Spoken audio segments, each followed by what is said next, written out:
राष्ट्रवादी काँग्रेस अजित पवार यांच्या पक्षाचं पुरोगामित्व संपूर्ण संपलंय का, हा सगळा प्रश्नचिन्ह निर्माण होतं. कारण की अशोक खरात जो बंधुबाबा आहे त्याच्या चरणी अनेक त्यांचे नेते मंडळी लीन होताना पाहायला मिळतात. स्वतः प्रदेशाध्यक्ष सुनील तटकरे यांचे फोटो आहेत, रुपाली चाकणकर तर त्यांच्या पाय धुत असतानाचे सगळे फोटो व्हिडिओ समोर येताना पाहायला मिळतात. आणि ह्या वरतून हा बाबा जो आहे तो VSR कंपनीच्या विमानातून देखील प्रवास करतोय.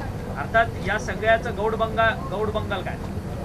अजितदादा जेव्हा जिवंत होते तेव्हा बारामतीचं त्यांचं जे घर आहे त्याच्या बाहेर ब्लॅक मॅजिक झालेलं आपण सगळ्यांनी बघितलेलं आहे.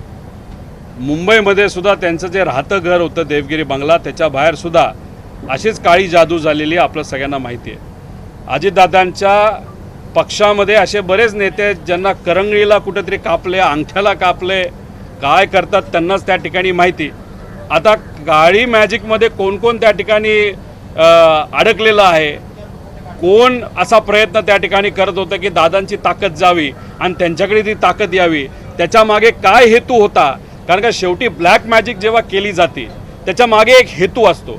तो किती फुसका असला, ब्लॅक मॅजिकला आम्ही कुठंच भीक घालत नाही, नाही तर महाराष्ट्रात कुठलाच व्यक्ती भीक घालत नाही.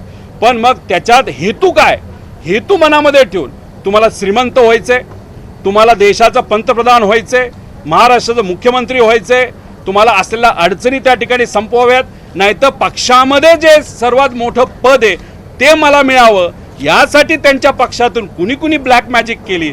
ते पद जर तुम्हाला मिळवायचं असेल तर दादा असताना ते तुम्हाला कधी मिळणार नव्हतं, दादा नसतानाच ते मिळू शकलं असतं. मग त्याच्यासाठीच दादांच्या घराबाहेर ही ब्लॅक मॅजिक केली गेली का, मग ती कुणी केली गेली, कोण या बंधुबाबाच्या नादी लागलं होतं, हे कुठं ना कुठंतरी समोर त्या ठिकाणी आलंच पाहिजे असं आमचं त्या ठिकाणी प्रामाणिक मत आहे.